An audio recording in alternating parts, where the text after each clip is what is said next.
Avant de découvrir ensemble l'essentiel de l'actualité, en ce lundi, place à Amat Makaila pour son éditorial. Bonsoir.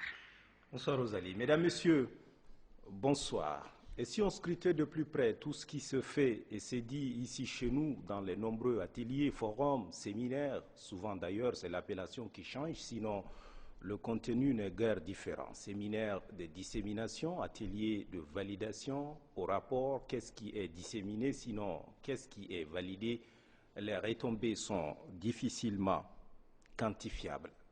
Il ne se passe un seul jour sans qu'on ne rapporte sur nos antennes les échos de ces rencontres. Il y a sûrement une bonne part de bavettes à tailler, des budgets de fin d'année à arrondir, des reliquats de budget à écouler pour accroître tout à la fois les lignes budgétaires et les capacités d'absorption, mais aussi, et c'est vrai, de vrais débats avec de vraies questions.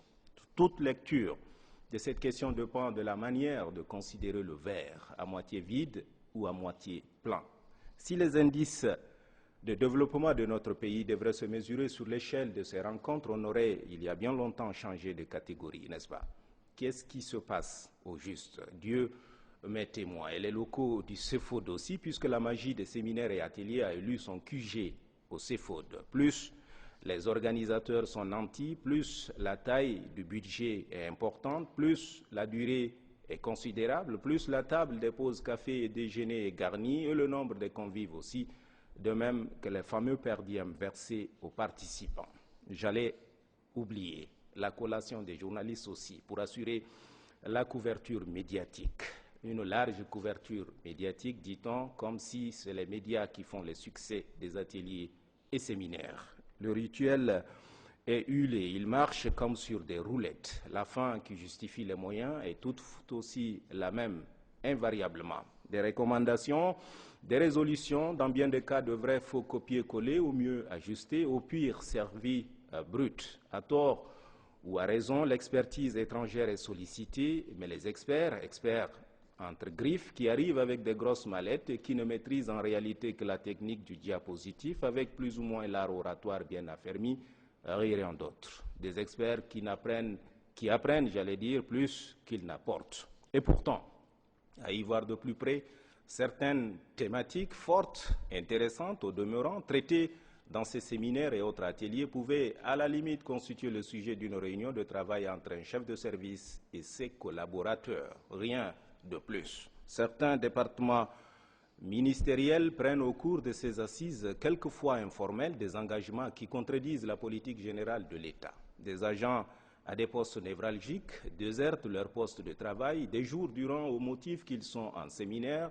Pendant ce temps, les usagers ruminent leur angoisse. Un séminaire fini, aucun mécanisme de suivi n'est envisageable. Il faut très vite penser au suivant et trouver les financements. La désignation pour la participation à ces fameux séminaires et ateliers est tout aussi scabreuse. Du nombre de salamalek passés à votre chef hiérarchique dépend le nombre de fois de votre participation à ces foires, et cela nonobstant votre profil. Autant de vices qui entourent ces phénomènes nouveaux, c'est peut-être des détails, mais c'est quoi la bonne gouvernance si ce n'est la somme de bonnes pratiques? Et puis, de plus, le diable lui-même, dit-on, est dans les détails.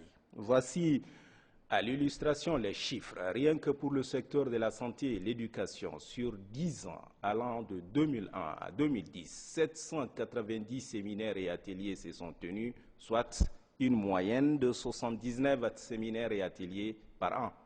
Mon investigation porte uniquement sur cette décade, mais les indicateurs dans bien des cas, en ce qui concerne les maladies endémiques et cycliques, pendant la même période, sont restés au rouge vif.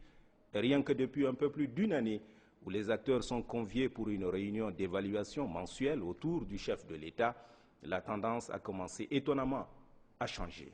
De 132 cas de polio déclarés en 2011, nous sommes aujourd'hui à 5 cas. Pour l'année qui s'achève, malgré les inondations sans précédent, pas un seul cas de choléra. La méningite, 0 cas.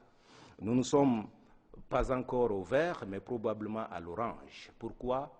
Simplement parce que tous redoutent cette réunion au sommet, au cours desquelles les places peuvent être libérées, pour ne pas dire plus. Seul le travail libère. Vivement. À très bientôt. Merci Ahmad Makaila, à très bientôt parce que notre éditorialiste prend ses vacances dès demain. Alors, très bonnes vacances et on se retrouve le 7 janvier 2013, c'est cela. Merci.